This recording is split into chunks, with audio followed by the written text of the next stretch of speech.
अस्सलाम वालेकुम नाज़रीन, आप देख रहे हैं JN न्यूज़ HD। आइए नजर डालते हैं आज की अहम खबरों पर। खबर शान करते हैं। चले नवाब शाह से district reporter JN news. Rao Mohammad Afzal Rajput की रिपोर्ट के मुताबिक पाकिस्तान वापडा हाइड्रो इलेक्ट्रिक वर्कर्स यूनियन की जानिब से वापडा की नजकारी और दीगर मसाइल हल न होने के खिलाफ ओल्ड पावर हाउस मोनोआबाद से एहतजाजी रैली निकाली गई, जो शहर के मुख्तलिफ रास्तों से होती हुई national press club Nawab Shah पहुंची, जहां रैली के शुरा ने एहतजाजी मुजाहरा और धरना देकर रोड ब्लॉक किया। इस मौके पर यूनियन के जिम्मेदारान डिविजनल चेयरमैन अनवर चांडियो, शेर मोहम्मद नजामानी, असगर खासकेली, मीर मोहम्मद लखमीर, जुल्फकार आलमानी, खालिद भंगवार, मकबूल गपचानी, सरफराज मीमन, सरवर लाशारी, जावेद कुरैशी दिगर ने कहा कि हुकूमत की जानिब से प्रॉफिट देने वाले अदारे वापडा की नजकारी करने की भरपूर कोशिश की जा रही है, जो कि सरासर नाजायजी है।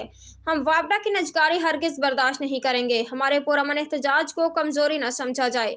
और मजीद कहा कि वापडा में मुलाजमीन की बहुत कमी है, जिसकी वजह से नए मुलाजमीन भर्ती किए जाएं, हाउस एक्यूजेश रेट में इजाफा किया जाए, ट्रांसफार्मर और दीगर बिजली का सामान जल्द अज जल्द फ्राहम किया जाए, T&P और गाड़ियां फ्राहम की जाए, फौदगी कोटा पर भी अमल किया जाए, वापडा के मुलाजमीन को प्रोटेक्शन दिया जाए। मजीद कहा कि हमारा ये पुरअमन एहतजाज है, जबकि हुकूमत वापडा की नजकारी की रेट पर कायम रही तो पूरे मुल्क में बिजली की फरहमी बंद कर दी जाएगी। तमाम वापडा के मुलाजमीन इस्लामाबाद का रुख करके एहतजाजी तहरीक का दायरा वसी किया जाएगा।